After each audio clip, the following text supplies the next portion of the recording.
और क्लास तो आज हम लॉजिकल रीजनिंग में प्रैक्टिस जो है स्टार्ट करेंगे।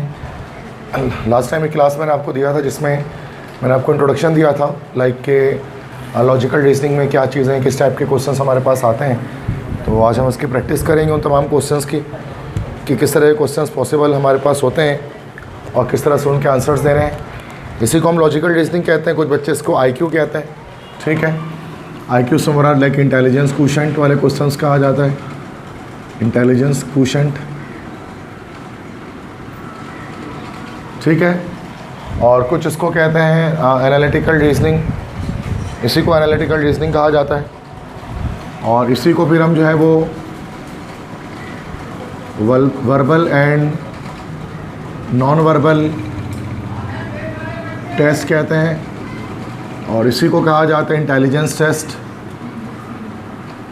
तो बहुत सारे नाम है इसको, कराची में बच्चे देते हैं इस सब्जेक्ट को।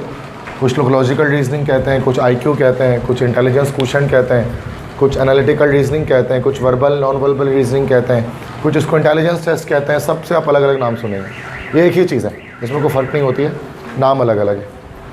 मतलब एज अ सब्जेक्ट इसको हम कहते हैं जो लॉजिक्स इसमें आपके डील करती है। तो लॉजिक्स के बारे में बात करेंगे। MD-CAT के लिए MD-CAT के लिए जो है वो 2023 का जो लेक्चर है तो इसके लिए ये जो है वो आप यूज़ करेंगे इसको। और इसके अलावा जो है वो DUET है, दाऊद यूनिवर्सिटी जो है वो उसका एंट्री टेस्ट है, तो इसके लिए भी आप इसको जो है वो अप्लाई कर सकते हैं। ठीक है, सो MD-CAT का जो टेस्ट 10 सितंबर को होने वाला है 2023 में, उसके लिए उसमें 100 क्वेश्चन आते हैं हमारे पास हैं।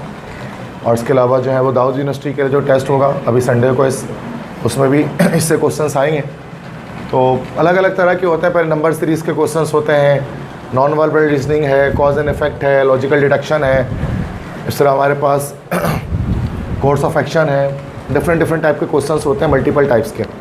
तो वैराइटीज़ ऑफ क्वेश्चन है, कोई तो कुछ भी आ सकता है। मतलब ये इसकी तैयारी है कि प्रैक्टिस कर सकते हैं, बाकी आपके लॉजिक्स कितने स्ट्रॉन्ग है उसके लिहाज से आप इसका आंसर दे सकते हैं। इसका कोई ये नहीं है परफेक्ट कि यही वाला क्वेश्चन आएगा, वॉट एवर, हज़ारों तरह के सवाल बन सकते हैं लॉजिक्स के अंदर। वो पूरी दुनिया में लिया जाता है टेस्ट ये, all over the world 206 country में। तो जाहिर सी बात है बहुत सारे क्वेश्चन होते हैं, गिनती के 4-5 सवाल तो होते नहीं है उसके, बहुत सारे। और कुछ में वो कोर्स सिलेबस भी हमारा जो है वो उसके अंदर फॉलो नहीं होता कि कोई ना कोई हमारे पास इसमें कोई बुक रिकमेंडेड होती है, ना ही उसमें कोई हमारे को सिलेबस फॉलो होता है। वो जहाँ से प्रैक्टिस करना चाहें वहाँ से कर लें, दैट्स इट। तो अब जैसे फर्स्ट क्वेश्चन हमारे पास है फाइंड द मिसिंग टर्म, ये हमारे पास अल्फ़ा न्यूमेरिक सीरीज़ का क्वेश्चन है। ठीक है ना, तो ये अल्फ़ा न्यूमेरिक सीरीज़ है।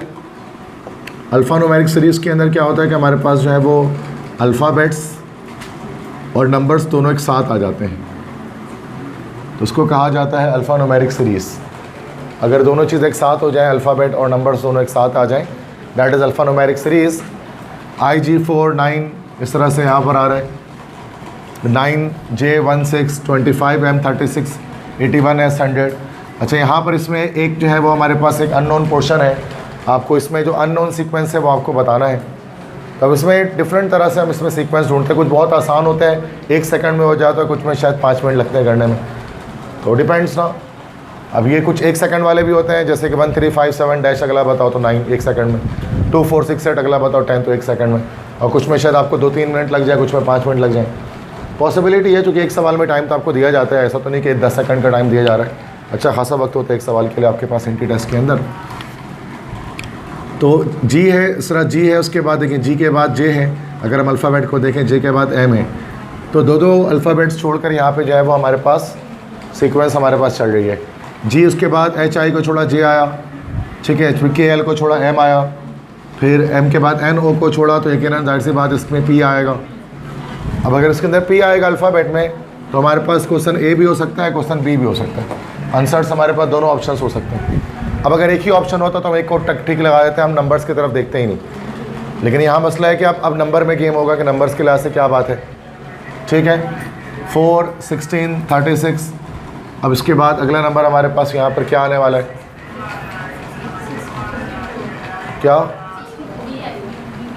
क्या रीज़न?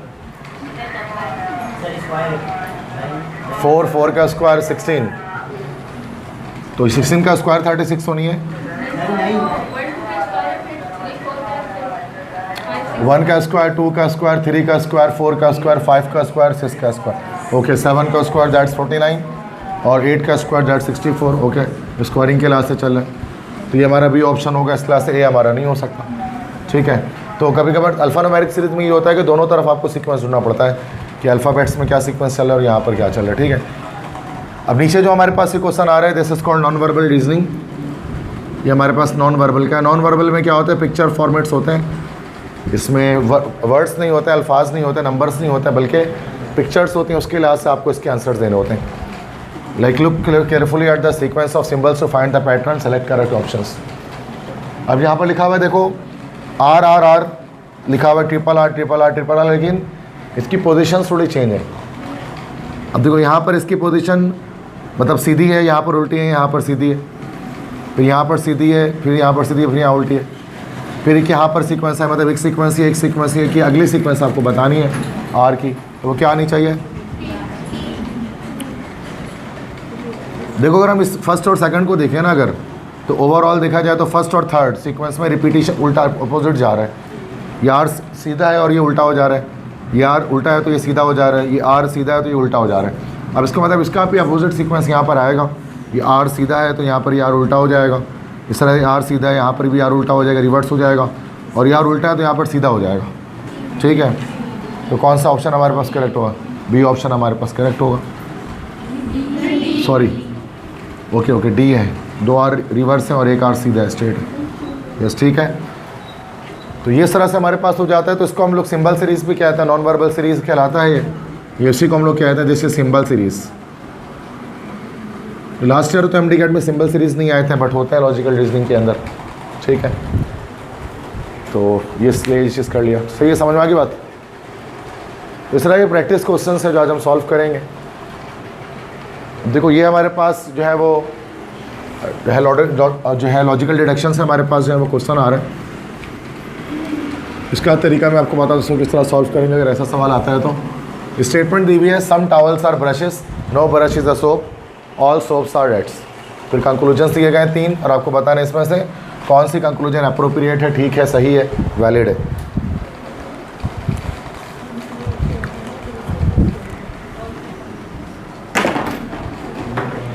तो यहाँ पर क्या कहते हैं, सम टॉवल्स आर ब्रशेस। अच्छा इसमें बस हमें क्या करना है, कुछ भी लिखा हो सकता है इसके अंदर। इसको जो है वो वेन डायग्राम के थ्रू करते हैं, दैट सिंपल वे। तो वेन डायग्राम से होगा, सम टॉवल्स आर ब्रशेस, कुछ टॉवल्स ऐसे हैं जो ब्रशेस हैं। तो हम कह सकते हैं अगर ये कुछ टॉवल्स हैं और ये हमारे पास जो है वो ब्रशेस हैं, तो यहाँ पर ये हमारे पास कुछ टॉवल्स ऐसे आ गए हैं जो ब्रशेस हैं। इसको डायग्राम बनाना पड़ता है, उसके बाद ही सॉल्व होता है, वरना आपके दिमाग घूम जाएगा, आगे पीछे हो जाएगा और अब सर में दर्द पकड़ेगा 2 मिनट के अंदर इस सवाल के अंदर। तो इसलिए डायग्राम बनाने से सुकून से हो जाता है, सर में दर्द नहीं होता इसमें। No brush is a soap, कोई भी ब्रश जो है ना वो सोप नहीं है, कोई भी ब्रश सोप नहीं है। तो सोप एक अलग हमने उसके लिए सर्किल बना दी, ये रहा सोप। तो कोई भी ब्रश जो है वो सोप नहीं है। ऑल सोप्स आर रेड, और जितने भी सोप्स हैं ना वो सारे रेड्स हैं। तो हमने सोप को क्या करना है कि सोप पर हम एक सर्किल बना देते हैं और उसके ऊपर हम लिख देते हैं रेड। जितने भी सोप हैं वो सब रेड की कैटेगरी के अंदर आते हैं। ये हमारे पास डायग्राम बन गई इस स्टेटमेंट की। अब देखो फर्स्ट पढ़ते हैं, सम रेड्स आर ब्रशेस। क्या कुछ रेड्स ब्रशेस हो सकते हैं, पॉसिबल ही नहीं है, उसका तो अलग ही डायग्राम है, ठीक है। ये अप्रोप्रिएट नहीं है। No red is a brush, कोई भी रेड ब्रश नहीं है, ये बात सही कह रहे हैं, कोई भी रेड ब्रश हो ही नहीं सकते, जो कि इसका सर्किल ही अलग है, ये सही है। सम टॉवल्स आर सोप, कुछ टॉवल्स सोप हैं, तो ये भी नहीं हो सकते, ये डिफरेंट है, ठीक है। तो इसका मतलब सिर्फ फर्स्ट जो पार्ट है ना वो अप्रोप्रिएट है, उसका ये ऑप्शन करेक्ट हो जाएगा, ओनली 1, सॉरी सिर्फ 2 करेक्ट है, सॉरी। तो बी ऑप्शन इसका करेक्ट हो जाएगा, ओनली 2। अरे यार कहाँ है 2 फिर, है ही नहीं, तो गलत क्या निकाला है डिरेक्शन, दोबारा से देखते हैं। सम टॉवल्स आर ब्रशेस, कुछ टॉवल्स ब्रशेस हैं, ठीक है। No brush is a soap, कोई ब्रश जो है वो सोप नहीं है, ठीक है, ओके, अलग हो गया। ऑल सोप्स आर रेड, सारे सोप रेड्स हैं, okay. Conclusion, some reds are brushes, यार ये तो नहीं आ रहा, ठीक है, अप्रोप्रिएट नहीं है ये, कुछ रेड्स ब्रशेस हो नहीं सकते, क्योंकि स्टेटमेंट के अंदर ये बात नहीं बताई गई है, स्टेटमेंट में बताई जाएगी तो फिर हम लिखेंगे। No rat is a brush, कोई भी जो रैट है वो ब्रश नहीं है, तो बात सही कह रहे हैं। स्टेटमेंट से ही बात समझ में आ रही है। And some towels are soap, कुछ टॉवल्स कह रहे हैं कि सोप है, लेकिन ये भी बात उसमें मेंशन तो नहीं गई है।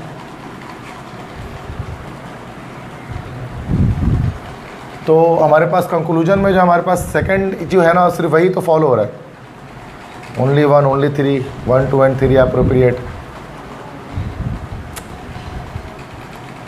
नो, वैसे भी अगर आप थिंकिंग करके देखोगे तो सिर्फ ये second some rats are brushes हो नहीं सकता।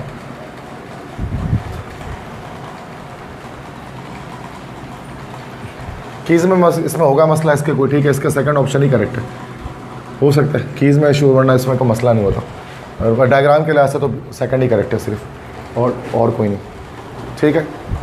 अभी और क्वेश्चन आएंगे तो देखेंगे, शायद फर्स्ट वाले समझ में ना इतना अच्छा, बट ये ऐसा ही होता है, उसमें कोई मुश्किल नहीं आती। कीज़ में मसला हो सकता है समटाइम्स।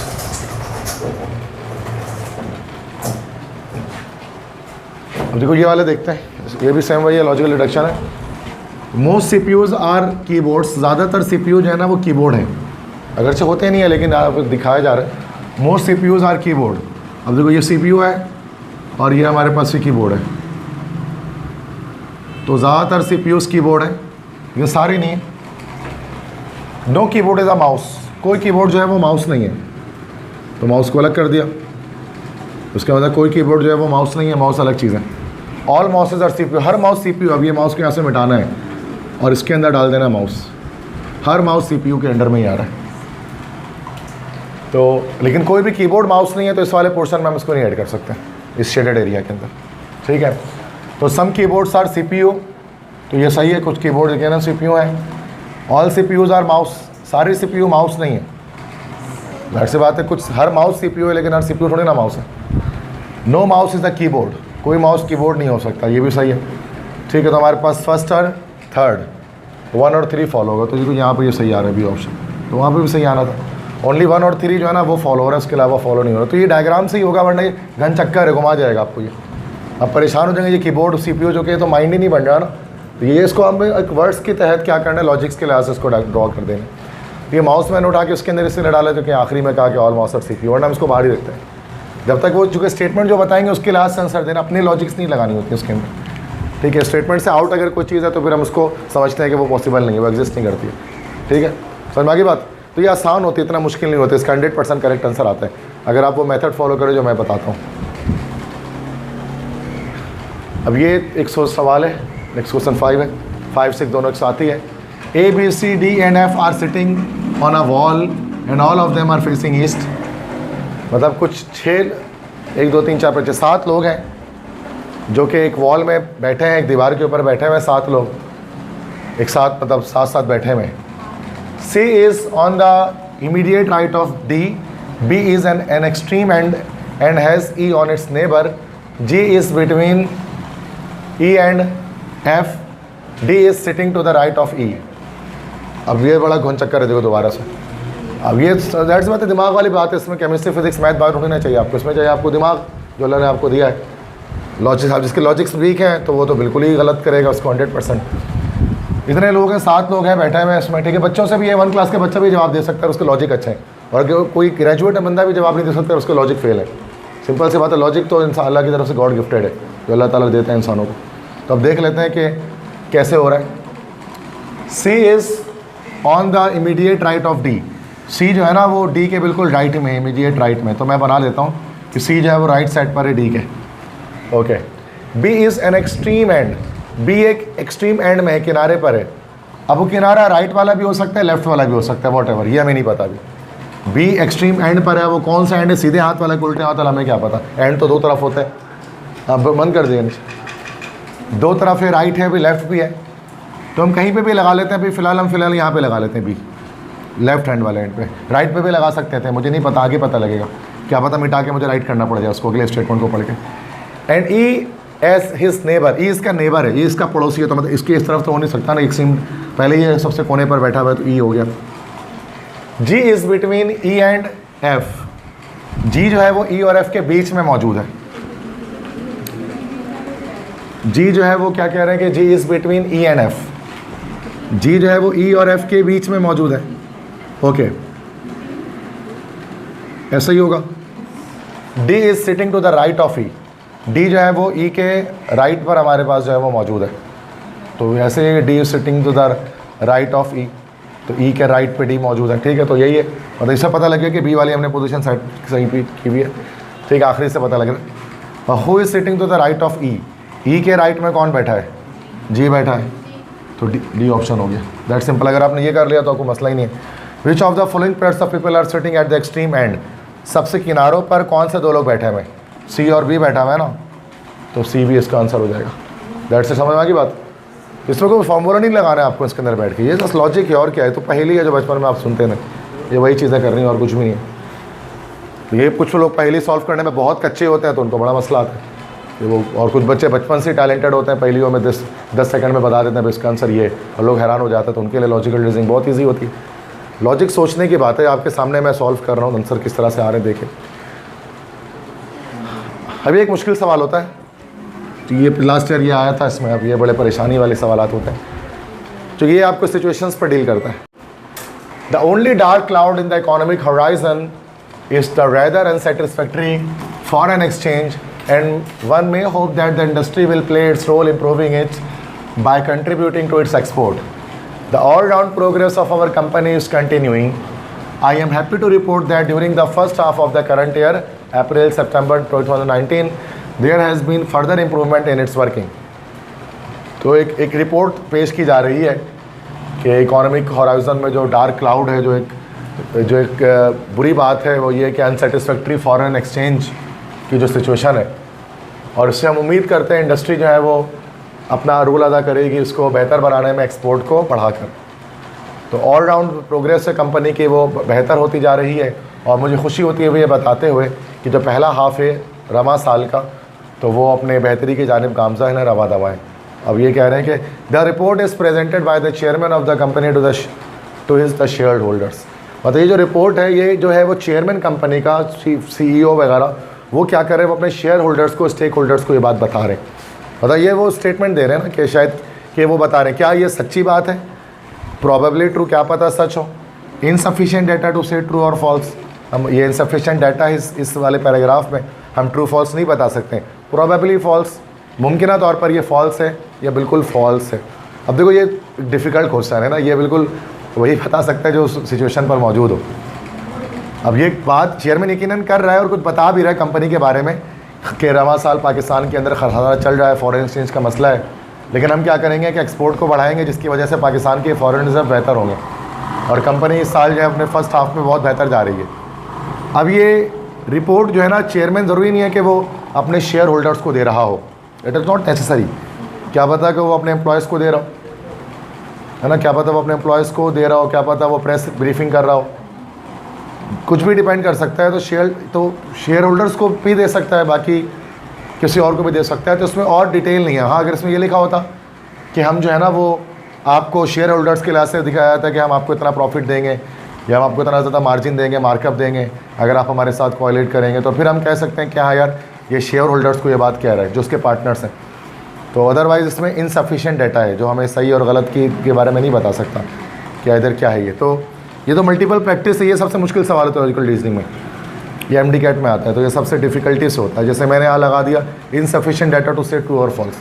अब जाहिर सी बात है, अब कंपनी में एक्सपीरियंस तो रहा नहीं आप में से किसी का कि आपको पता हो कि कब क्या बात की जाती है और किससे बात की जाती है, तो ये थोड़ा सा ये स्टेटमेंट वाले होते हैं, ये तो अल्लाह तुक्का मार रहे होते हैं हमारे कराची के बच्चे, लेकिन थोड़ा कोशिश करेंगे उसको समझ के हम करें चीज़ों को, ठीक है। जैसे यहाँ पर मैंने बताया सफिशिएंट डाटा नहीं है, जिसकी वजह से हमें जो है वो नहीं पता कि ये बात किससे की जा रही है, ये कौन है, तो ये सच ना झूठ है, और ये भी नहीं बता सकते कि प्रॉबेबली ट्रू या प्रॉबेबली फॉल्स है। आगे आएंगे जो ट्रू फॉल्स वाले, तो वो बता दूँ कि कैसे दिखते हैं वो सवाल। बाकी सब आसान होते हैं भाई, यही सवाल जो है ना लॉजिकल रीजन जब मैं कराता हूँ, जब बच्चे करता तो उनको मुश्किल लगता है, वरना कुछ मुश्किल नहीं लगेगा आपको। अब ये देखो ये कॉज एंड इफेक्ट है, ठीक है, तो ये कॉज एंड इफेक्ट है कि कॉज कौन सा है और इफेक्ट कौन सा है। Waleed perform badly in office, Waleed lost his job. Waleed ने अपने ऑफिस में बहुत बुरी तरह से परफॉर्म किया, स्टेटमेंट 1, और स्टेटमेंट 2 है वलीद ने अपनी जॉब खो दी, ठीक है। तो कहना जाहिर सी बात है कि ये वो सबब था, ये वो कॉज था जिसका असर ये निकला, इफेक्ट ये निकला कि उसने जो अपनी जॉब को खो दिया। तो स्टेटमेंट 1 जो है वो हमारे पास कॉज और उसका इफेक्ट है, दैट सिंपल, तो ये ऑप्शन हमारा करेक्ट हो गया। सही है। तो ऐसा भी हो सकता है कि वन इफेक्ट होता और बी कॉज होता वो, या फिर क्या पता दोनों ही इफेक्ट कॉज नहीं होते, ये अलग अलग ऑप्शंस आते हैं। ये तो आसान वाला पहला सवाल था तो मैंने ईजी डाला है, तो डायरेक्ट पता लग रहा है कि हाँ भाई इसकी वजह से ये सबब था जिसकी वजह ये बनी, इसका असर ये हुआ। नेक्स्ट क्वेश्चन करते हैं। क्वेश्चन 9 है कि the flood destroyed many homes, the rain water provided refuge from the draft condition. First कह रहे हैं कि सैलाब ने बहुत से घर तबाह कर दिए। जब बारिश होती है तो सैलाब आती है और सैलाब ने जो है वो बहुत से घर जो है वो तबाह कर दिए, डिस्ट्रॉय कर दिए। लेकिन सौतलास जैसे कि पाकिस्तान में सैलाब आया, तो ये एक इफेक्ट है, कोई कॉस्ट तो कहना नहीं होगा ये। अब स्टेटमेंट 2 हम चेक करते हैं कि स्टेटमेंट 2 हमें क्या कहता है कि the rain water provided refuge from the draft condition. Draft तो मतलब कहत साली, खुश्क साली जिसको हम कहते हैं, दैट्स ड्राफ्ट। रेफ्यूज का मतलब होता है पनाह। तो the rain water provided refuge from the draft condition, बारिश होने की वजह से जो पानी हमें आया है तो खुश्क साली ख़त्म हो गई है और खेत लहलहाने शुरू हो चुके हैं। ठीक है, देखा जाए तो ये भी हमारे पास एक इफेक्ट ही है, ये कॉज नहीं है। लेकिन ये दोनों जो इफेक्ट आए ना वो किसी एक ही वजह से आए, वो बारिश होने की वजह से। बारिश होने की वजह से तूफ़ान भी आता है, मतलब तो वो सैलाब भी आता है, और बारिश होने की वजह से ड्राफ्ट कंडीशन भी ख़त्म हो जाती है, उससे रेफ्यूज मिलता है। तो ये दोनों जो है ना वो इफ़ेक्ट्स हैं किसी एक सेम कॉज के। एक सबब है बारिश हुई जिसकी वजह से ये दोनों चीज़ें हो गई हैं। ठीक है, तो एक ये नहीं होगा कि कॉज इफेक्ट वाली तो बात ही नहीं है इसमें भी नहीं होगा, दोनों इफेक्ट है।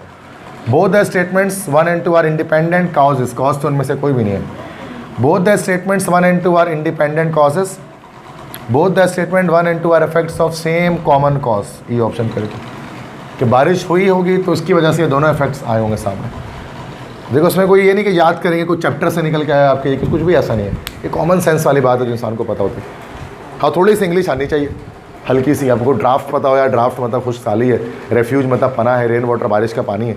अब यही नहीं पता होगा तो फिर तो ऐसी बात है, आप तो सोच ही नहीं पाएंगे ना कि बात क्या कर रहे हैं ये। सही है, तो थोड़ी सी इंग्लिश आनी चाहिए इसकी। तो क्वेश्चन 9 था। क्वेश्चन 10 है, ये कोर्स ऑफ एक्शन जिसको हम कहते हैं, ये भी इतना मुश्किल नहीं होता थोड़ा सा, लेकिन कॉज इफेक्ट से मुश्किल होता है। मैं हर तरह के सवाल आपको करा दे रहा हूँ, उनमें से कोई सवाल आएगा आपके MD कैट में। Cause of action, cause of action, बिल्कुल एनालिटिकल रीजनिंग में बहुत कुछ हो सकता है, बहुत कुछ। अच्छा, दाऊद का जो पास पेपर सैम्पल पेपर है उसमें उन्होंने बेसिक मैथ को ही डाल दिया लॉजिकल रीजनिंग के अंदर, सीक्वेंस वगैरह को। वो बेसिक मैथ्स में भी वही चीज़ है और सेम वही चीज़ आप देखोगे सैम्पल पेपर में IQ में, तो उन्होंने गलती की भी है। तो मतलब IQ के सवाल वो होते ही नहीं, IQ के सवाल तो इस तरह के होते जो हम कर रहे हैं आप। नंबर सीरीज़ होता है लाइक, या फिर हम उसको कह सकते हैं वर्बल सीरीज़ होती है, लॉजिकल डिडक्शंस होते हैं, जैसे फास्ट में आता है। अगर आपने फास्ट का देखा IQ, तो वो बिल्कुल इसी तरह के सवाल होता है, उसमें कॉज इफेक्ट ये सारी चीज़ें आ रही होती हैं। तो वो IBA ने जो दिया है ना वो जस्ट एक सैम्पल पेपर है, बट क्वेश्चन उस लेवल को तो ऐसी बातें नहीं बनेगी, हर कोई जानता है। वो तो फिर बच्चे ही परेशान है कि सर उस लेवल का सवाल आएगा तो फिर तो मसला ही कोई नहीं। बट वो IBA जाहिर सी बात है वो डिफ़िकल्ट बनाती है टेस्ट, वो टोटल वो कॉन्सेप्चुअल बनाती है, वो बुक वगैरह नहीं फॉलो करती कोई भी। IBA का ये मसला है। स्टेटमेंट है, the inmates of jail X are very dangerous people. Jail X है, जेल को, ये जेल का नाम है, अडियाला जेल कुछ भी कहो आप उसको, X नाम है। तो जेल X है, उसका जो इनमेट्स हैं उसमें जो कैदी हैं वो बहुत ख़तरनाक लोग हैं, डेंजरस लोग हैं। कोर्सेस ऑफ एक्शन, तो क्या करना चाहिए सूरत हाल में, आपसे पूछने क्या करना चाहिए। अब आप जेलर तो हो नहीं ना भाई, लेकिन एक इंसान है, लॉजिक्स उसके अंदर है कोई ना कोई कि क्या कर सकते हैं सिचुएशन में। फर्स्ट है, most security personnel should be employed to guard the jail. Personnel मतलब सिपाही, कि ज़्यादातर हमें जो है वो सिपाहियों की ज़रूरत होगी ताकि हम जेल की गार्डिंग अच्छी तरह से कर सकें। दूसरा है, some inmates should be shifted to different jail, कि कुछ इनमेट्स को दूसरे जेल में ट्रांसफ़र कर दिया जाए। तो दो हमारे पास कोर्स ऑफ एक्शन। अब कह रहे हैं कि सिर्फ 1 वाला किया जाना चाहिए, सिर्फ 2 वाला किया जाना चाहिए। 2 या 1 में से कोई भी कर दो सही है, ना 2 करना चाहिए ना 1 करना चाहिए, और 1 2 दोनों कर देना चाहिए। अब बताओ जेलर हो, हाँ क्या करना चाहिए, ये सही बता रहा आप, ये 1 करना चाहिए, 2 नहीं करना चाहिए, कॉमन सेंस है भाई। जाहिर सी बात है डेंजरस लोग हैं तो सिक्योरिटी बढ़ा दो उस जेल के अंदर, तो उससे क्या होगा कि वो डेंजरस लोग कुछ कर नहीं पाएंगे। हाँ, अगर उनको आप दूसरे जेल में शिफ्ट करोगे तो वहाँ पर भी तो डेंजरस हो जाएंगे वो, तो वहाँ फ़ायदा तो कुछ नहीं हो रहा ना जेल में शिफ्ट करके, तो नुकसान ही है ना। तो कोर्स ऑफ ऐसा जेलर इंसान कभी भी ये नहीं करेगा, फ़ायदा कुछ नहीं है ना इस काम का, बस अंगारी है। तो अपने आप को उस जगह पर रख के सोचना पड़ता है कि आपको क्या कोर्स ऑफ एक्शन क्या होगा आपका, कि आप क्या लाया अमल इख्तियार करेंगे अगर ये सिचुएशन आपके साथ पेश आए तो, या आप इस इदारे के सरबराह हो तो। ये जाहिर सी बात है कि हम इतने हमारे अंदर डिसीजन मेकिंग क्वालिटीज़ होती नहीं है, जिसके अंदर होती हैं कुछ होते हैं जिनके अंदर डिसीजन मेकिंग क्वालिटीज़ अच्छी होती हैं, जो फैसला कर सकते हैं। तो ये इसलिए आपको पढ़ाया जा रहा है। बच्चे कहते सर ये हमें MD कैट में क्यों कराया जाता, तो मैंने रीज़न बता दिया था कि अगर जाहिर सी बात है ना 2 पेशेंट आपके पास आते हैं, अब एक जाहिर सी बात है एक बेड है बहुत, मतलब एक हॉस्पिटल है, गवर्नमेंट हॉस्पिटल है, उसमें नंबर ऑफ़ बेड्स होते हैं, सेलेक्टेड बेड्स होते हैं, और एक बेड मौजूद है और 2 पेशेंट आपके पास हैं। एक 60 साल का बूढ़ा इंसान है और एक जो है वो लाइक हम कह सकते हैं कि जो है वो 30 साल का एक जवान शख्स है या इस तरह से, और आपसे अब आपके पास अथॉरिटी है कि आप दोनों में किसको बेड देंगे, एक ही बेड है, तो लॉजिकल आपको चाहिए ना यार। आप बोलोगे सर 30 साल के बंदे को दे देंगे, ठीक है बिल्कुल सही बात है, लेकिन अगर वो 60 साल के जो एक शख्स, अगर वो बहुत बड़ा कोई आलिम दीन है जिसको बताना बहुत ज़रूरी है, बहुत जय्यद आलिम दीन है, तो जाहिर सी बात है आप उनको सीट देंगे ना। ये डिपेंड करता है कॉस्ट सिचुएशन टू सिचुएशन। तो ये इसलिए पता होना चाहिए ना एज अ डॉक्टर इंसान को कि हमें किसके इलाज करना है और किसको नहीं करना है, किसको छोड़ना है, वरना वो प्रायोरिटी बेसिस पर ही आप देखते हो इलाज हो रहा होता है। जहाँ कोई जवान शख्स उसको फ़ौरन एडमिट करते हैं, वो बूढ़ा इंसान होता है उसको लेकर जाते हैं तो वो नाक मुँह बनाते, बोलते हैं नहीं यार यहाँ ले जाओ, अभी जगह नहीं, बाद में लेके आना, क्योंकि वो सब लॉजिक्स चाहिए होता है ना उसके अंदर। क्योंकि एक बेड सेलेक्टेड है, उसमें लॉजिक्स होंगी तो फिर डॉक्टर सेट कर पाएगा कि कहाँ पर किसको रखना है। ऐसा तो नहीं कि अनलिमिटेड बेड्स है सबको रख दिया, पॉसिबल ही नहीं है गवर्नमेंट में, इसलिए आपको ये सब पढ़ाया जाता है, और नो कोई रीज़न नहीं है। अच्छा, इसके बाद देखो ये हमारे पास दोबारा से आया है, ये नॉन वर्बल सीरीज़ आ गई है। ये थोड़ा मुश्किल सवाल है। फर्स्ट ये हमारे पास देखो डायग्राम्स दी गई हैं, पिक्चर 1 2 3, 4th पिक्चर में क्या आएगा आपको इन चारों में से बताना है कि आप चेक कर सकते हैं कि व्हाट विल, ये चौथी जो डायग्राम है यहाँ पर, इधर पर इन चारों में से क्या आएगा। अब देखो इनको, इन तीनों को देखते हुए तो ये थोड़ा डिफ़िकल्ट पैटर्न है, इसको समझना।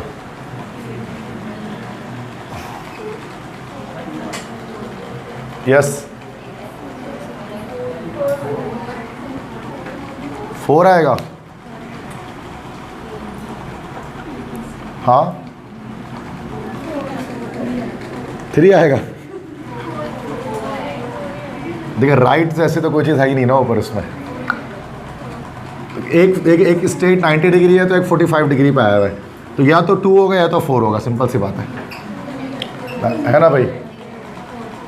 तो 2 होगा कि 4 होगा। अब 2 तो इसी तरह से बना हुआ है, तो ये सिंबल चेंज करेंगे दूसरी तरफ जाएंगे तो 4 होगा। तो 2 तो जाहिर सी बात है 90 डिग्री है ना, एक 90 डिग्री पर एक 45 डिग्री पर है। अब 90 डिग्री पर है तो 45 डिग्री पर आएगा, ये कह रहा हूँ। अब 45 डिग्री पे आएगा, 45 डिग्री पे 2 भी है, 45 डिग्री पर हमारे पास जो है वो ये 6 भी है, अलग अलग एक्सिस पर है, अलग क्वाड्रेंट पर है 45 डिग्री तिरछा, ये डायगोनल है। अब डायगोनल जो ये हमारे पास आ रहा है, तो अब एक डायगोनल ये वाला तो पहले से आ रहा है, जब इसके निशान नीचे है, अब जब ऊपर है तो उसका डायगोनल दूसरी तरफ चले जाएगा। तो इसका मल्टीपल लॉजिक्स एक साथ अप्लाई हो रहे हैं इस सवाल में। देखने में आसान लगता है बट थोड़ा डिफिकल्ट है। नेक्स्ट क्वेश्चन है find the missing term. Missing term बनाना बड़ा आसान है, सिर्फ अल्फ़ाबेट को देख कर चलो तो Z Y X W V, इससे पहले क्या आता है, U आता है, तो या तो A या तो C या तो B, D कट गया। अब नंबर्स अल्फ़ान्यूमेरिक सीरीज दोबारा है, नंबर्स देखने पड़ेंगे। क्या सीरीज चल रही है, 2 + 5 = 7, 7 + 7 = 14, 14 + 9 = 23, 29 + 11 = 34, 34 + 13 = 34 और 13 47, तो 47 आएगा। कहाँ है, सी ऑप्शन करेक्ट हो जाए, सही है। तो यहाँ पर देखो प्लस, जो 2 नंबर प्लस करे तो अगला नंबर यहाँ आ रहा है, फिर 2 नंबर प्लस करे अगला यहाँ आ रहा है, फिर 2 प्लस करे अगला यहाँ आ रहा है। तो अल्फ़ाबेट तक तो हम पहुँच चुके थे, बट यू अल्फ़ाबेट के अंदर हमारे पास 3 पॉसिबल आंसर्स थे, जिसमें से अप्रोप्रिएट आंसर हमारा जो है वो नंबर से हमें बता दिया। ठीक है, समझ गया बात। तो ये डिफरेंट सीक्वेंस चलती है, कभी ऑड, कभी इवन, कभी स्क्वायर, कभी प्लस का, कभी माइनस का, कभी मल्टीप्लाई का। देखा ना आपने, डिफरेंट। ये प्रैक्टिस से ही होता है, 1-2 सवाल करने से तो नहीं आएगा आपको ये कभी। अब दोबारा से आ गया ये लॉजिकल डिडक्शन हमारे पास। All huts are mansions, all mansions are temple, conclusion. अब देखो ये 100% होगा, डायग्राम बनाएंगे तो ठीक है। ऑल हट्स आर मेंशन, ये रहा हट हमारा, जितना भी हट है वो सब का सब मेंशन है। क्लियर है यहाँ तक, फर्स्ट समझ में आ गया, यहाँ तक मैंने कर लिया। ऑल मेंशंस आर टेम्पल, और जितने भी मेंशन है वो सबके सब क्या है, सही बना डायग्राम, ये वेन डायग्राम। सारे हट मेंशन और सारे मेंशन टेम्पल है। सम टेम्पल्स आर हट, हो सकता है कुछ टेम्पल हर्ट हो गया ना, सिंपल से बात देख के नहीं लग रहा, पूरा टेम्पल है वो ना, तो टेम्पल कुछ हर्ट हो सकते हैं, ये तो होगा, वन तो होगा 100%। सम टेम्पल्स आर मेंशन, ये भी होगा, कुछ टेम्पल मेंशन भी होंगे, तो 1 और 2 आर अप्रोप्रिएट ना,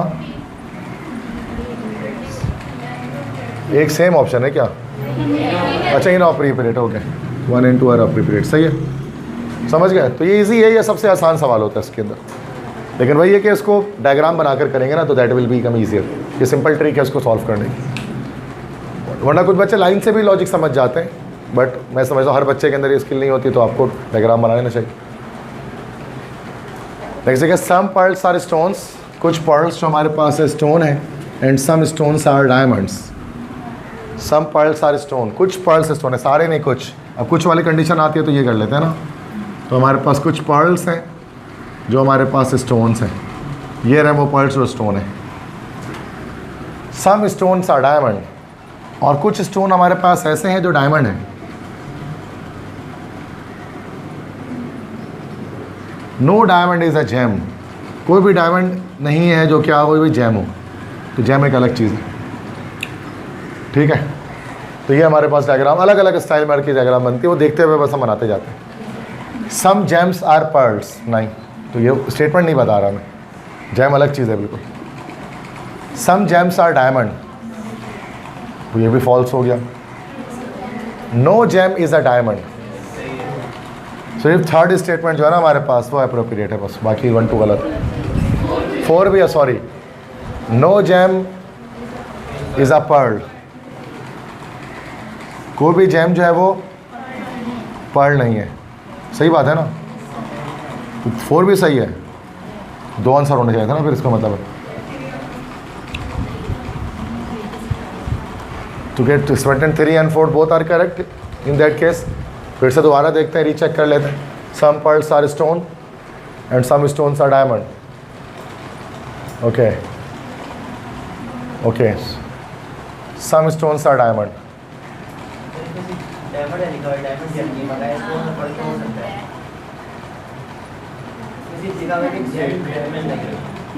no diamond is a gem, क्यों, कैसे हो सकता है?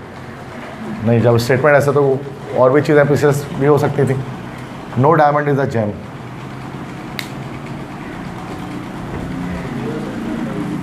तो वो अपनी तरफ से हम लॉजिक लगाएंगे नहीं ना, ऐसा तो बहुत कुछ हो सकता है, ऐसा तो ये चीज़ ही गलत है जो ऊपर लिखी जाती है, सही है ना भाई। वो कुछ CPU माउस है तो हो ही नहीं सकता ना, लॉजिक लगाना ही नहीं।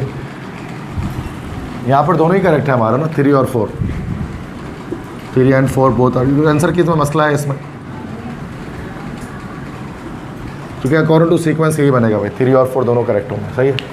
कोई भी जेम डायमंड नहीं और कोई भी जेम जो है वो पर्ल नहीं है, सिंपल सी बात है, ये चीज़ तो सी बातें दिख रही है हमें सामने। हाँ, अगर कहते हैं कि सम पर्ल्स आर जेम्स बोलते हैं, या ऑल जेम्स आर पर्ल कह देते हैं, या सम जेम्स आर स्टोन कह देते हैं, ऑल जेम्स आर स्टोन, तो हम इसके अंदर डालते हैं उसको, वरना कभी भी नहीं एंटर करेंगे, फिर अलग रखेंगे उसको, सही है, यही लॉजिक है, वरना तो सारे लॉजिक फेल हो जाएंगे। तो बोथ हो जाएगा, बोथ 3 and 4। अब देखिए एक क्वेश्चन आया यहाँ पर, ये जो मैंने मोस्ट डिफिकल्ट क्वेश्चन बोला था ना, दोबारा से आ गया। अब देखते हैं इसको करते हैं कि नहीं, लास्ट टाइम आया था ना वो, एक स्टेटमेंट, दोबारा स्टेटमेंट है। The most empirical argument in favour of period is that it relieves the mind of tension, which is the natural commitment of life and hurry and worry. It neutralizes mental depressions and purifies the subconsciousness. It releases an extra amount of hope and energy, and thus enables a person to face life squarely. Life is not all sweetness, enjoyment and success. It is drudgery, pain and failure too. कहते हैं कि जो आप दुआ मांगते हैं या फिर जो भी आप इबादत करते हैं, इसकी सबसे अच्छी आर्गूमेंट ये है कि ये आपके माइंड को सुकून देती है टेंशन से, ठीक है, जो कि एक नेचुरली इंसान के जहन में आता है इस तेज़ी की दुनिया में, ठीक है। ये ख़त्म कर देती है इंसान के डिप्रेशन को और इंसान के सब कॉन्शियसनेस को प्यूरिफाई करती है। ये रिलीज़ करती है एक्स्ट्रा अमाउंट ऑफ उम्मीद जगाती है, तवानाई देती है, ये जो इंसान इबादत करते हैं इंसान को, ताकि वो इंसान अपनी ज़िंदगी का सामना कर सके हिम्मत के साथ। ज़िंदगी हमेशा से मीठी नहीं होती और हमेशा तफरी वाली नहीं होती, हमेशा ज़िंदगी में कामयाबी नहीं होती, उसमें धोखेबाजी होती है, दर्द होता है और नाकामयाबी होती है। मतलब ये क्या है कि that is the benefits of prayers की बात कर रहे हैं, प्रेयर्स की बेनिफिट्स, कि जो भी प्रेयर करते हैं, जो दुआएं करते हैं या जो नमाज़ पढ़ते हैं वॉटेवर, तो वो उससे क्या बेनिफिट्स आपको मिलते हैं, क्या फ़ायदे आपको मिलते हैं। तो इस तरह से वो भले being a Muslim, being a Christian, किसी भी तरह से हम इसको समझ सकते हैं। यहाँ कह रहे हैं there are some arguments for the benefits of prayer. यहाँ पर कुछ आर्गूमेंट्स हैं बेनिफिट्स ऑफ प्रेयर के, मतलब फ़ायदे के, जो इबादत का फ़ायदा होता है, विच कैन बी टेस्टेड, जिनको टेस्ट किया जा सकता है, जिनको टेस्ट किया जा सकता है। अब ये बात कैसी बात है? Definitely true, probably true, data inadequate, probably false, definitely false. Definitely true सही है, इस बार कुछ बच्चों ने सही बताया। ये जो बात है डेफिनेटली ट्रू है, इसको टेस्ट किया जा सकता है, मतलब इन बातों को, और इन बातों की सच्चाई मालूम की जा सकती है कि प्रेयर के बारे में जो बात है वो वाकई में होती भी है कि नहीं होती, इसको टेस्ट किया जा सकता है कि वो डिप्रेशन दूर करता है कि नहीं करता है, इंसान का सुकून देता है कि नहीं देता। तो उसको डेफिनेटली ट्रू है कि उसको टेस्ट किया जा सकता है, ऐसा नहीं कि उसको टेस्ट ही नहीं किया जा सकता इस बात को। सही है, तो ये था, ये डिफ़िकल्ट क्वेश्चन, ये कर लेते हो तो बाकी तो आपको आसानी लगेगा। तो यहाँ बच्चे परेशान हो चुके, आसान सवाल भी था तो शायद इसलिए भी ईजी हो गया, स्टेटमेंट ईजी थी। तो देखो कोर्स ऑफ एक्शन है, ये आसान है, उससे तो आसान है course of action. The finance minister submits his resignation a month before the new budget is presented in the parliament. वज़ीर ख़जाना ने क्या किया, अपना इस्तीफ़ा दे दिया 1 महीना पहले न्यू बजट के आने से पार्लियामेंट में। मतलब पार्लियामेंट में जब नया बजट आने वाला था, जैसे कि जून के महीने में आता है ना, लाइक, तो जून में जैसे कि बजट आने वाला था, तो उसने जो है वो मई में जो है वो क्या किया कि रेजिग्नेशन दे दिया, इस्तीफ़ा दे दिया, पीछे हट गया। क्या कोर्स ऑफ एक्शन होना चाहिए? लेकिन लाइक आप प्राइम मिनिस्टर हो, if you are a prime minister, चूँकि फाइनेंस मिनिस्टर से ऊपर तो प्राइम मिनिस्टर ही होता है सिर्फ, तो अब हो तो नहीं, जाहिर सी बात है, अपनी दुनिया के हो एक अलग चीज़ है, अपने ख्यालों के, लेकिन अपने दिल के प्राइम मिनिस्टर हो सकते हो, लेकिन पाकिस्तान के तो नहीं हो, सिंपल सी बात। तो लेकिन फिर भी एज अ प्राइम मिनिस्टर आप क्या सोचते हैं कि क्या करना चाहिए? The resignation should be accepted and another person should be appointed as a finance minister. क्या वो इस्तीफ़ा कबूल कर लें बीइंग अ प्राइम मिनिस्टर और एक नया फाइनेंस मिनिस्टर लगा दें? या second, the resignation should not be accepted, कि उस इस्तीफ़ा को जो है वो कबूल ना किया जाए, उसको मतलब उसको रद्द कर दिया जाए। बताएं क्या होना चाहिए इसमें?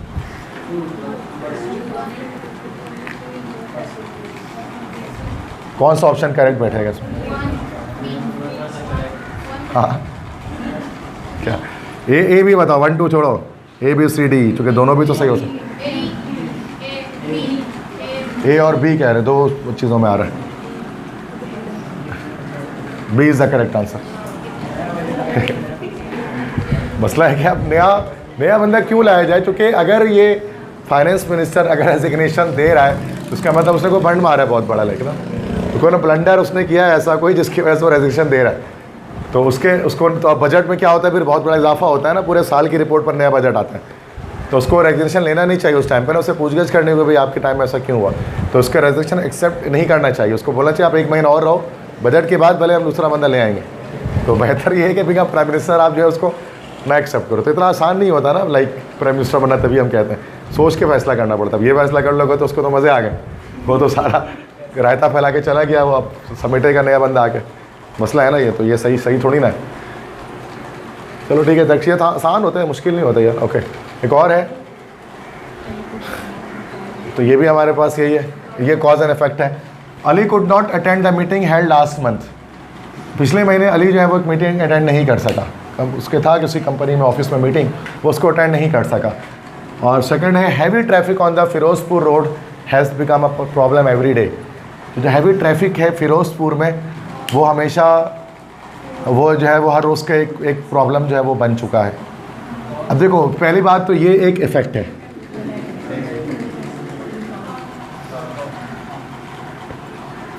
ये कॉज है। Heavy traffic on the Firozpur road has become a problem every day. Problem बना है तो ये तो इफेक्ट ही है किसी चीज़ का, कॉज तो नहीं है, ये भी इफेक्ट है। अच्छा, अक्सर लोगों को ये लगता है ना कि ये 2 कॉज है और 1 इसका इफेक्ट है, बट ऐसा ज़रूरी तो नहीं है कि अगर वो अटेंड नहीं कर सके, आप तो बीमार था वो, क्या पता वो बीमार था, उसके लिए 2 का होना ज़रूरी नहीं है 1 के लिए, कि ज़रूरी नहीं कि वो ट्रैफिक में फंस गया हो जिसकी वजह से वो मीटिंग में नहीं जा सका हो, बीमार हो, कहीं गया हो, वो बहुत सारे और सिचुएशंस हो सकती हैं या किसी वो पार्टी में गया, हॉलीडेज एंजॉय कर रहा हो, पाकिस्तान टूर पे निकला हो, बहुत कुछ कर सकता है वो। तो कहने का मकसद है कि ये ज़रूरी नहीं है कि टू कॉज और वन उसका इफेक्ट हो, ये दोनों डिफरेंट इफेक्ट्स हैं ना हमारे पास।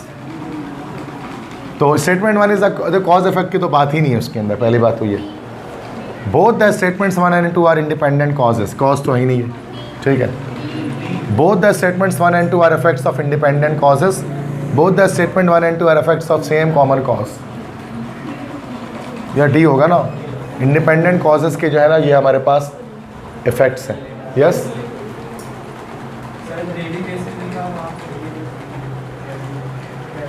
तो क्या तो ये फिरोजपुर लिखा हुआ है, क्या ये शख्स फिरोजपुर का नाम कराची का हो?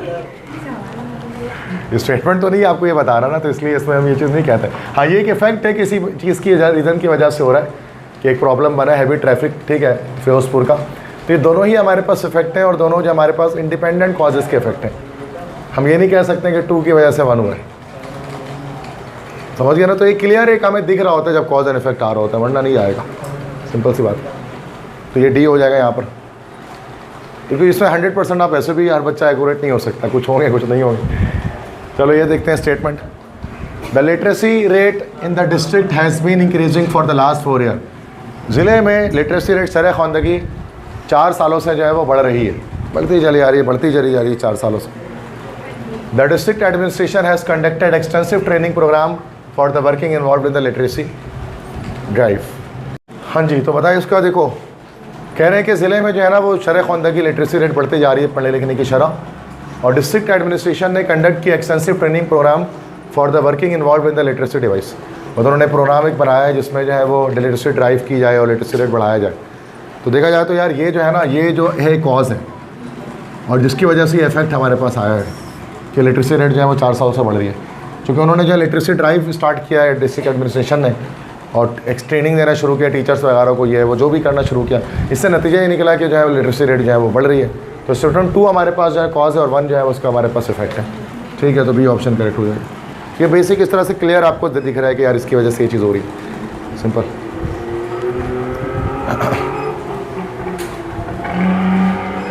नेक्स्ट है,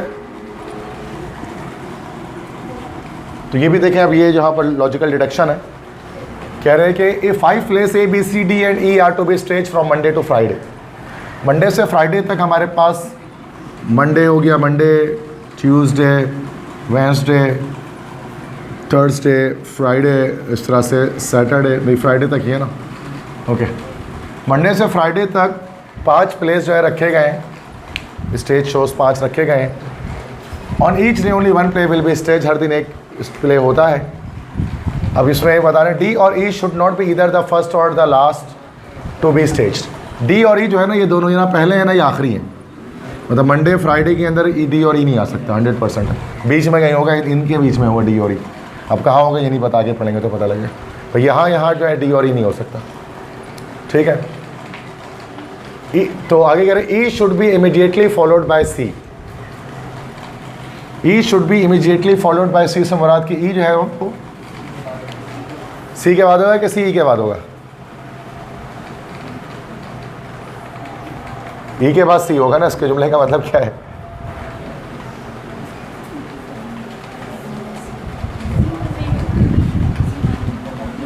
E should be immediately followed by C का क्या मतलब है? पहले कौन सा प्ले होगा, ई के सी?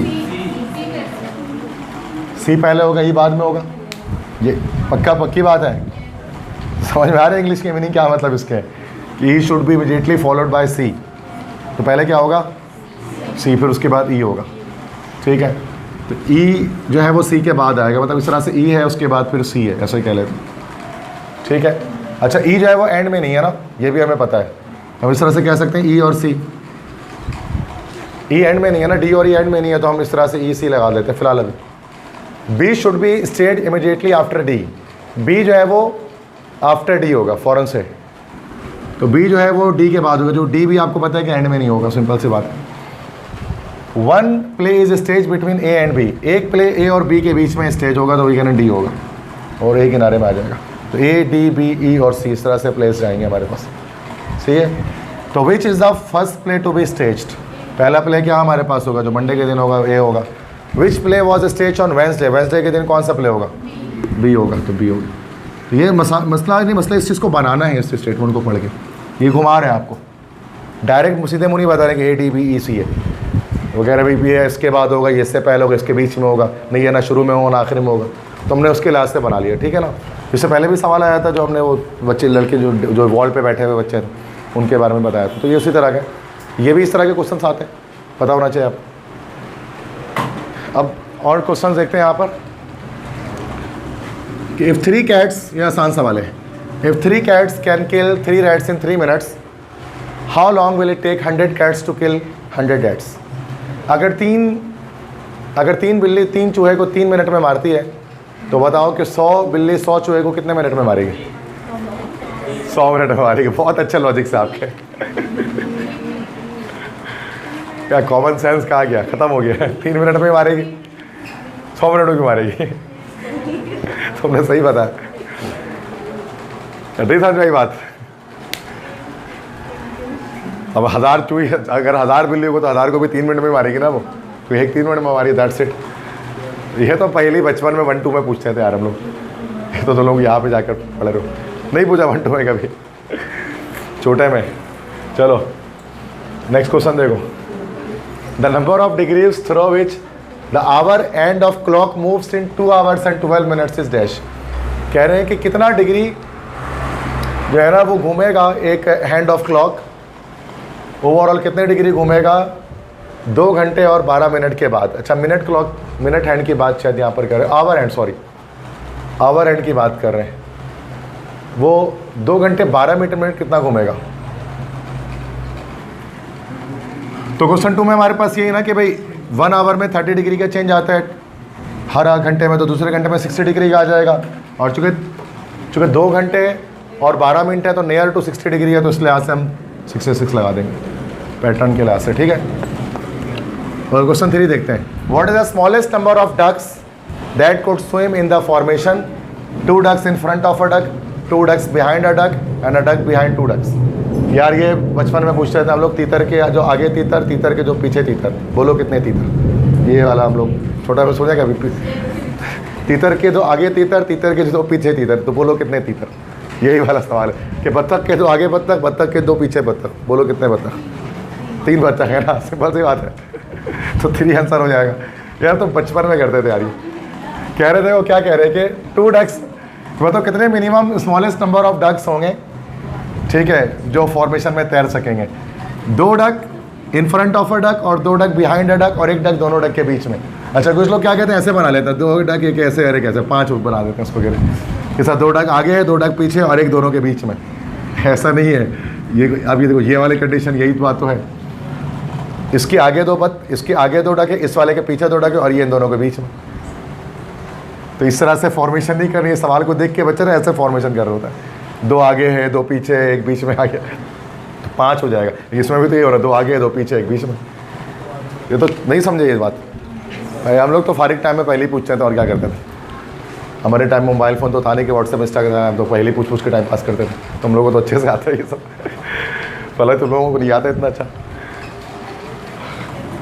What is the product of, ये भी बड़ा आसान सवाल है, what is the product of all the numbers in the dial of a telephone? एक टेलीफोन डायल होता है, मोबाइल फ़ोन कोई भी ना, उसमें जितने भी नंबर्स लिखे हुए हैं सबको मल्टीप्लाई करेंगे तो क्या आंसर आएगा? करके देखोगे? लॉजिक बिल्कुल फेल है, तुम लोग इसको नहीं करना, तुम लोग केमिस्ट्री पढ़ो।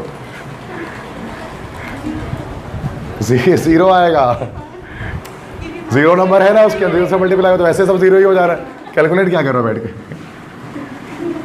0 पे तो है डायल के अंदर, तो 0 से मल्टीप्लाई होगा तो कोई भी नंबर 0 ही हो जाना, ये सब कुछ भी नहीं आएगा, 9 तक थोड़ी ना करेंगे। कॉमन सेंस एक 9 क्लास का बच्चा बता सकता है, कॉमन सेंस होना चाहिए। लेकिन क्वेश्चन 5 है, in a cage there are rabbits and pigeons, ये मुश्किल सवाल है। एक केज में, एक पिंजरे में रैपिड्स हैं और पीजन्स है, खरगोश हैं और उसके अलावा जो है वो कबूतर है। They have 20 heads and 48 feet, और उसके अंदर 20 सर हैं, मतलब 20 सर से हमारा अलग अलग जानवरों के, मतलब 20 टोटल जानवर इसका मतलब है ना। तो 20 हेड्स हैं और 48 फीट हैं और पाँव की तादाद 48 है। तो बताएं कितने रैबिट्स उसके अंदर मौजूद है। अब मसला है कि रैबिट के जो है वो 4 पाँव हैं और पिजन के 2 पाँव हैं। अब ये एक मसले वाली चीज़ है सिचुएशन में, है ना। फिर से समझ रहे हैं सवाल क्या है कि एक केज है, उसमें रैबिट्स पिजन दोनों हैं, और उस केज के अंदर जो सर मौजूद है वो 20 है, मतलब एनिमल्स के ज़्यादा टोटल 20 है, और जो पाँव मौजूद है वो 48 है। अब आपको बताना है कि बताएं रैबिट्स कितने उसके अंदर है। अभी अलजेब्रे का सवाल है, ये हमारे पास प्रैक्टिकल मैथमेटिक्स है जो यूज़ करेंगे। देखो रैबिट को x सपोज कर लो और पिजन्स को y सपोज कर लो, किस तरह से हो सकता है। तो x + y हम कह सकते हैं 20 है, क्यों जाहिर सी बात है 20 हेड है तो 20 हर, मतलब जो भी हो दोनों के सर तो एक एक ही होंगे ना भाई, इस लिहाज से। अच्छा उसके बाद 48 फीट हैं और x के आपको पता है कि 4 फीट हैं, तो 4x प्लस और पिजन्स के 2 फीट होते हैं 2y = 48। सही बात है, ये रिलेशन बना दी मैंने फीट के हवाले से। सिंपल मैथमेटिक्स आनी चाहिए आपको। इसके बाद हम इसको क्या करें, हम एलिमिनेशन मेथड फॉलो करते हैं, एक वेरिएबल इन दोनों से निकाल देते हैं सिमिलटेनियस इक्वेशन को सॉल्व करके। अब इसको हम 4 से मल्टीप्लाई करते हैं, लेट्स से, या 2 से 4 से कर देते हैं। जब इसको हम 4 से मल्टीप्लाई करें इस इक्वेशन को, ये हो जाएगा 4x + 4y = 80, ठीक है। या 2 से कर लेते हैं, ज़्यादा आसान हो जाएगा, 2 से कर लेते हैं क्योंकि किसी एक को हटाना है। 2x + 2y = 40, सही है। अब नीचे लिख दिया 4x + 2y = 48, माइनस कर दिया, minus minus minus, 2y cancel, ये हो गया माइनस का 2x = माइनस का 8, माइनस माइनस कैंसिल, x हमारे पास क्या आ गया 4 आ गया। और रैबिट्स की तादाद हमारे पास कितनी हो गई, उसका मतलब है x रैबिट थे ना, तो कितने आ गए हमारे पास 4 आ गए। अब आप सोच लोगे तो वाकई में 4 रैबिट होंगे इसके अंदर। ये मैथमेटिक्स है जो आपको सिखाती है, मैथ्स जब आप सॉल्व करते हो तो यही चीज़ करते हैं ये, लेकिन ये प्रैक्टिकल मैथमेटिक्स है। हम लोग तो नॉर्मली थ्योरेटिकल मैथमेटिक्स करते हैं जिसका इस्तेमाल नहीं होता ना कोई भी, बट हर चीज़ का इस्तेमाल है, सिमिलटेनियस इक्वेशन का भी इस्तेमाल है जो हमने यूज़ किया है। तो एक्स वाई क्या है कि मतलब हमने देखा है उसको x और y सपोज करके दोनों को 20 सपोज कर लिया। फिर यहाँ पर 48 चूँकि पाँव हैं, पाँव के लास्ट रिलेशन ये 4x से मुराद के एक रैबिट के 4 पाँव तो 4 से मल्टीप्लाई हो गई है, और पिजन के 1 के 2 पाँव तो 2y = 48। फिर हमें एक वेरिएबल काटना था इसमें से ताकि तो पुट करके वैल्यू निकाल सकें। तो इसको हमने अभी तो नहीं कटेगा कुछ भी फिलहाल, ऊपर वाले को हमने 2 से मल्टीप्लाई कर दिया, तो क्या हुआ ये y आज से कट के हमारे पास x सामने आ गया डायरेक्टली, x से निकालना था तो आ गया 4 हमारे पास। अब आप घर जाके सोचो जोड़ना वोड़ना 5-10 मिनट तक आपको लगेगा यही आ रहा है 4 रैबिट्स आ रहे हैं, आ गया 4, सही है। तो ऐसे ही बता रहा हूँ कि तो अब जोड़ने नहीं बैठ जाएंगे बैठ के कि 2 उसके 4 हो तो 15 मिनट इसी में लगा दें। तो बेहतर है कि तरीका सॉल्व करो 1 मिनट में आंसर है। लेकिन हम मैथ्स, चूँकि हम लोग मैथ्स पढ़ते हैं सिर्फ वो आंसर लाने के लिए ना, उसको एप्लीकेशन का भी नहीं पढ़ते कि उसका फ़ायदा क्या है, उसको यूज़ भी किया जा सकता है कहीं ना कहीं। तो उसमें देखो मैथ्स यूज़ किया जो आप 9-10 में पढ़ते हैं। नेक्स्ट क्वेश्चन देखो बेटा कि क्या लिखा हुआ है कि A and B are sisters, C and D are brothers. A is the mother of D. What is the relation of B to C? ये भी है चाचा मामू फूफा, ये वाला रिलेशन भी बड़ा पूछते हैं, ये लास्ट ईयर भी आया था। इसका तरीका बता रहा हूँ। A and B are sisters. A और B जो है वो सिस्टर्स हैं, ठीक है। A भी साथ रिलेटेड है, सिस्टर्स हैं। C and D are brother. C और D भाई हैं। अब इनका इससे क्या रिश्ता नहीं पता। A is the mother of D. A जो है ना वो D की मदर है, ओके। ये आगे नीचे डी ऑफ स्प्रिंग है इसका। ए is the mother of D, और डी और सी भाई बहन है, सॉरी दोनों भाई हैं, ठीक है। तो ये दोनों ब्रदर्स हैं, ये हमारे पास ब्रदर्स, तो डायग्राम से ही करेंगे तो इजीली हो जाता है। और ये हमारे पास सिस्टर्स हैं, ठीक है। What is the relation of B to C? B का सी से क्या रिश्ता है? आंट का रिश्ता है, खाला है उसकी, दैट्स इट। समझ में आ गई बात? तो डायग्राम से ही समझ में आएगा, वरना घूमेंगे इधर उधर। ऐसे भी समझ सकते हैं, मैं ऐसे बना लेता हूँ, मैं इतना नहीं सोचता, ठीक है। अच्छा, Abdullah's mother is sister of Ajmal's brother. What is Abdullah to Ajmal? Abdullah की जो अम्मी है वो अजमल के भाई की बहन है। तो बता अब्दुल्ला, हाँ तो सही है ना। तो अब इसको बनाएंगे ना, अब्दुल्ला की मदर, ये रहा अब्दुल्ला, ये अब्दुल्ला की हो गई मदर, ठीक है। Is sister of Ajmal's brother, वो अजमल के भाई के सिस्टर हैं, ठीक है, ओके। अब्दुल्ला के जो मदर हैं वो सिस्टर हैं अजमल्स ब्रदर की, ठीक है। उल्टा बोल दिया ना मैंने, Abdullah's mother is sister of Ajmal's brother, okay. वो सिस्टर सही तो कह रहा, सिस्टर है अजमल के भाई की, यही तो है अजमल्स ब्रदर। अरे सुनो तो सही, समझ गया ना मैं। तो बात तो वही हो गई ना। मैं लॉजिक्स में आ रहा हूँ, मैं इस पर नहीं आता, मैं तो डायग्राम बनाता हूँ, मुझे नहीं पता ये सब क्या है, क्योंकि पढ़ाने के लिए ऐसे ही करना पड़ता है। वरना मैं बोल दूँ मेरे लॉजिक बहुत अच्छे हैं, मैं तो ऐसे आंसर निकाल दूँगा, मुझे तो कीस पता है, मुझे पता ये आंसर है। लेकिन आपको समझाना है ना कि आ कैसे रहा है, मैं डायरेक्ट बोल दूँ ये आंसर आ गया। तो अब्दुल्ला की जो मदर है is a sister of Ajmal's brother. तो बात तो वही है कि अजमल और ये जो है ना मदर, ये आपस में they are the brothers and sister, simple सी बात है, ऐसी बात आ रही ना।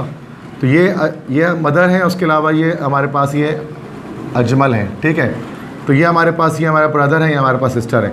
तो कह रहे हैं अब्दुल्ला का अजमल से क्या रिलेशन है, व्हाट इज़ अब्दुल्ला, अब्दुल्ला जो है वो अजमल का क्या है।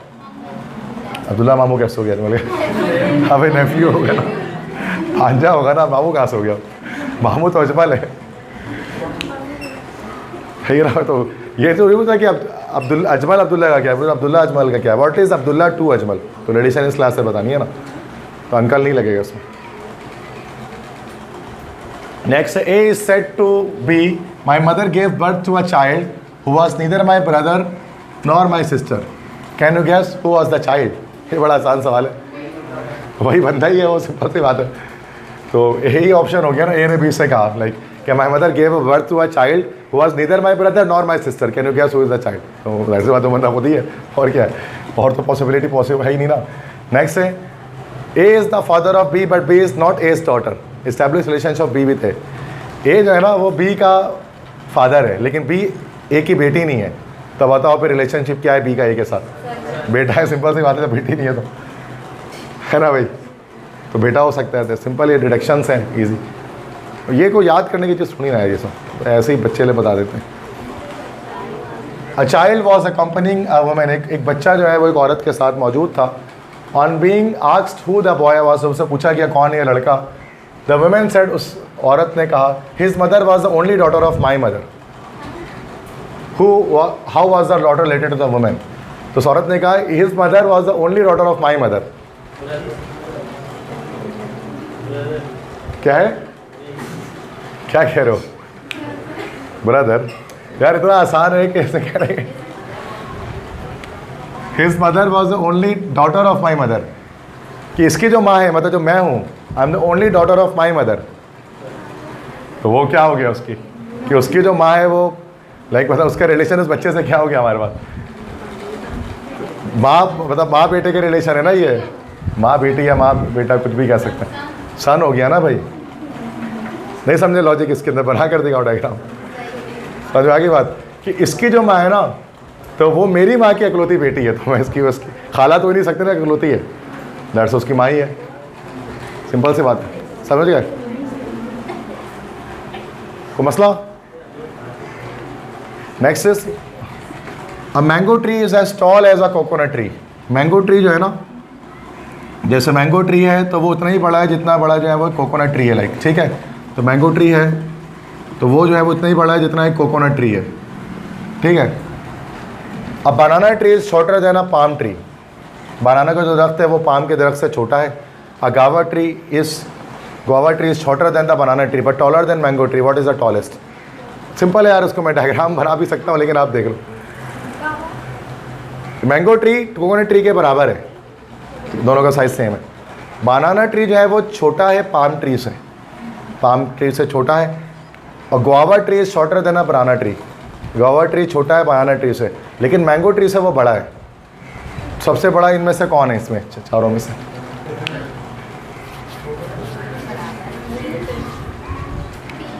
तो डायग्राम ही बनाना पड़ेगा।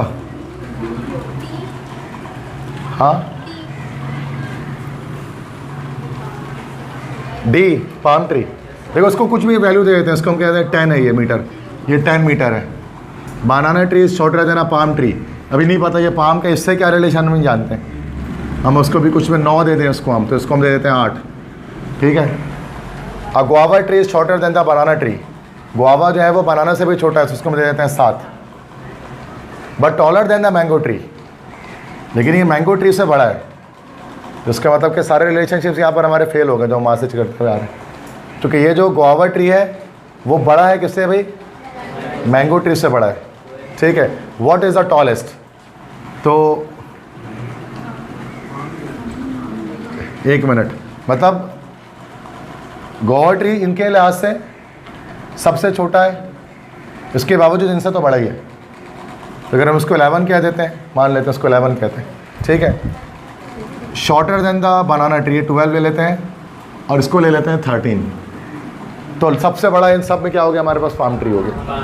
लॉजिकली देखा जाए तो पाम है यहाँ पर, ये सही कह रहे थे जब, D option is the correct. ऐसे मैं बता रहा हूँ एक तरीका है इसको सॉल्व करने का। अगर आपको मसला हो रहा है इस सवाल को देखने में तो आप नंबर दे दो सबको एक, उसके लिहाज से आप देख लो हाईएस्ट नंबर क्या आ रहा है।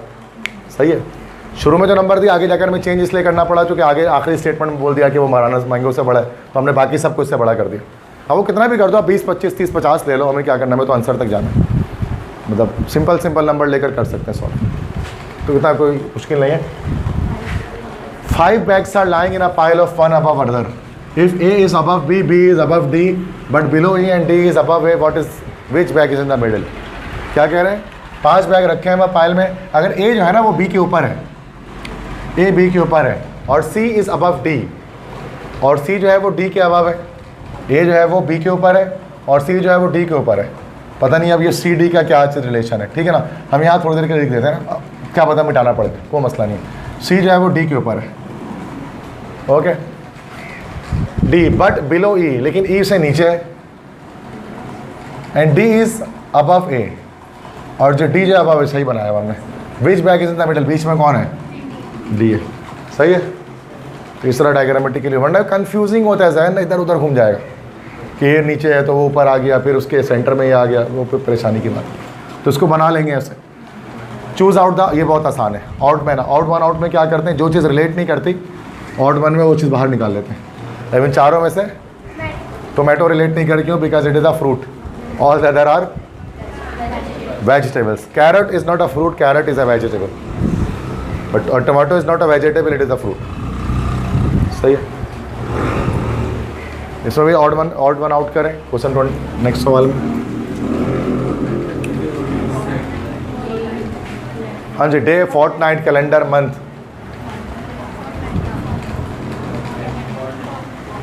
हाँ,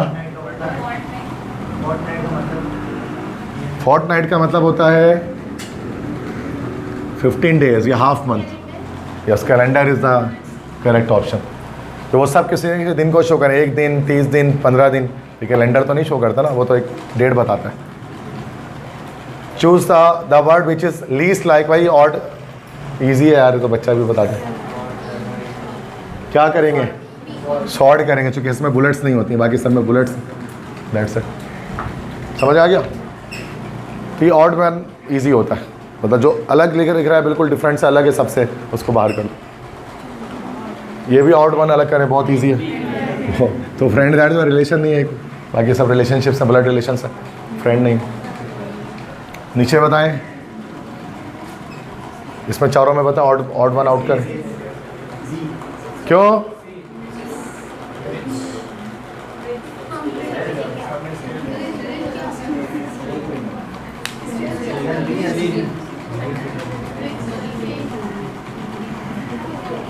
क्या होना चाहिए, रीज़न भी बताना होगा, क्यों,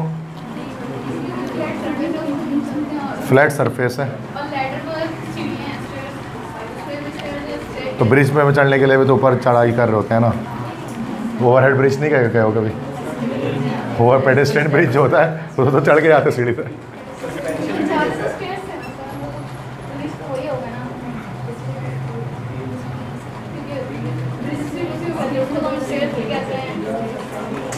चलो मानते हैं थोड़ी देर के लिए, देख लेते हैं। एस्केलेटर किसे कहते हैं,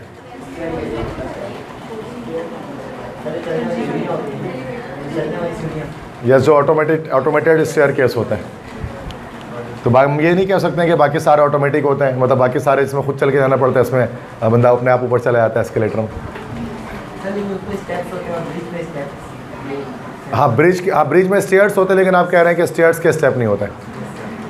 चलो सही है, सी लगा लेते हैं, ठीक है, ब्रिज, ठीक है। वो जो ब्रिज के स्टेयर्स कहलाएंगे उसको ब्रिज का पार्ट हम नहीं कह सकते हैं ना, जैसे ओवरहेड ब्रिज आप कह रहे हैं ना, ओवरहेड ब्रिज भी तो होती है ना, पेडेस्ट्रियन बोर्ड ऑफिस वगैरह में देखा होगा आपने, इधर हमारे पास, ठीक है ना, 5 नंबर पे भी है, तो वो स्टेयर्स तो है, लेकिन हम उसको ब्रिज का पार्ट शायद नहीं कहेंगे, ब्रिज ऊपर ही से जो जा रहा है भाई ब्रिज है।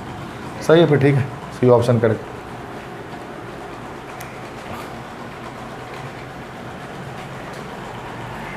सॉरी, ठीक है, नेक्स्ट देखते हैं।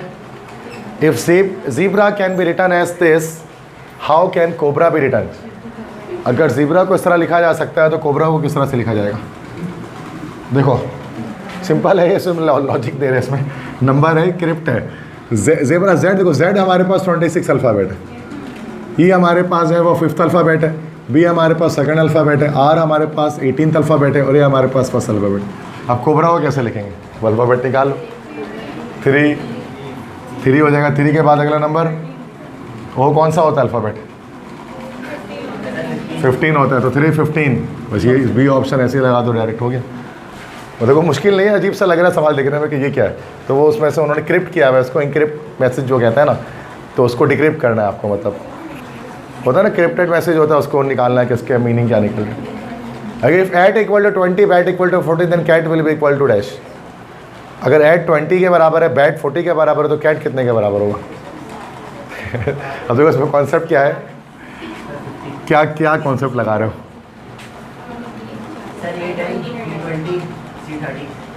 देखो इसमें कुछ पीछे नहीं लगा तो 1 से मल्टीप्लाई किया, बी 2nd अल्फ़ाबेट है, 2 से 8 को मल्टीप्लाई किया तो 2 × 20 हो गया। तो ये 3rd अल्फ़ाबेट है सी, तो इसको 20 से मल्टीप्लाई किया तो ये 60 हो गया। समझ गए? ये कॉन्सेप्ट चल रहा है, तो 60 आंसर आएगा। तो मसला, if reason is coded as 5 and believed as 7 then what is a code for government? समझ में आ गया? रीजन का कोड 5 है, बिलीव्ड का 7 है, कैसे दे रहे हैं कोड इसको? रीजन को 5 कैसे बोल दिया कोड में, क्या मतलब? और कह रहे हैं कि बिलीव्ड का कोड 7 है, नहीं समझ में आ रहा है? 1 2 3 4 5 6 या 6 से एक 5 है, 1 2 3 4 5 6 7 8 से, बिल्कुल सही। या 1 2 3 4 5 6 7 8 9 10, तो एक कम कर दो 9, सिंपल, ठीक है। If driver is equal to 12, pedestrian equal to 20, accident equal to 16, car is equal to dash. 1 2 3 4 5 6 double, तो बट डबल कार के तो हो गया 3 3 डबल 6 हो गया। तो ये सिंपल है, ये तो बेसिक क्वेश्चंस होते हैं लॉजिकल में इसके। तो मसला समझ में आ रही बात? ठीक है।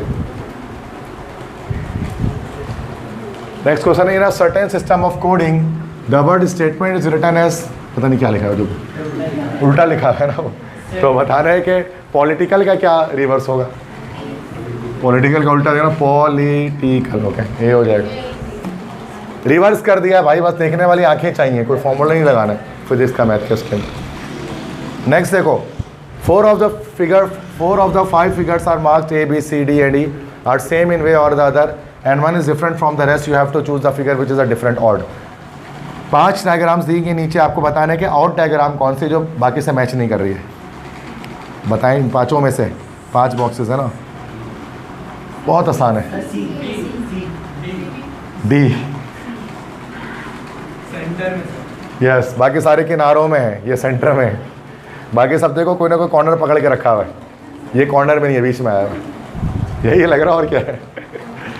तो ये हमारा नॉन वर्बल सीरीज़ है। तो 47 में बताओ, सेम यही क्वेश्चन है, क्या चीज़ इसके अंदर हमारे पास ऑड आ रही है? बी, बिल्कुल सही है, वही कॉर्नर वाले सब कॉर्नर पे, ये सिर्फ सेंटर में आया हुआ है, ऐसा ही है। इसका बताओ, ये थोड़ा मुश्किल है, इसमें कौन सा ऑड है?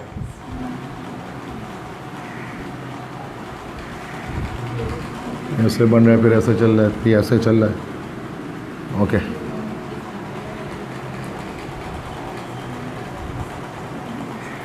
पता लग रहा है किसी को? ना, नहीं पता चला किसी को?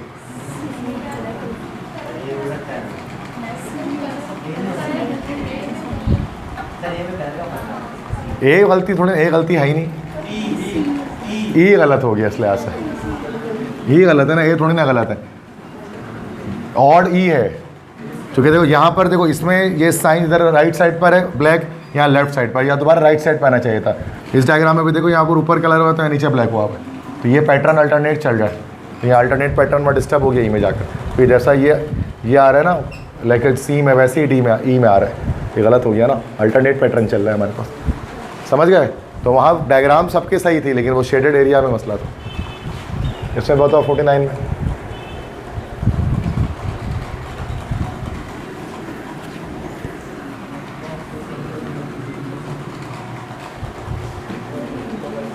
कौन सा ऑड है?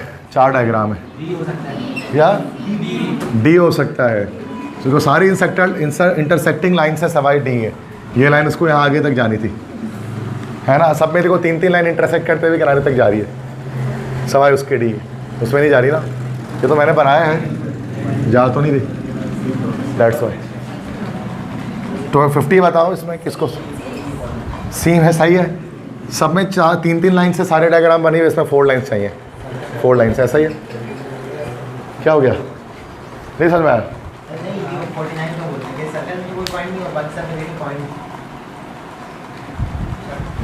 हो सकता है ऐसा, तो बहुत सारी और भी निकाल सकते हैं, लेकिन ये कॉन्सेप्ट नहीं है। लेकिन इसके अंदर उसमें लाइन्स में अंदर चल रही ना, उसका कॉन्सेप्ट है। हाँ, अगर डायग्राम ऐसी होती है कि सिर्फ यही सब चीज़ें होती हैं, बीच में लाइन नहीं होती, तो हम सर्किल ही लगाते कि इसमें कोई पॉइंट नहीं होता। लेकिन अभी तो अंदर लाइन जो चल रही है ना, उसके लिए आसान सर है। समझ गया उसको? ये आखिरी वाले आंसर में तो ये कि 4 लाइन्स की मदद से ये बन रहा है, चूँकि that's why. I think that's it, time हो गया।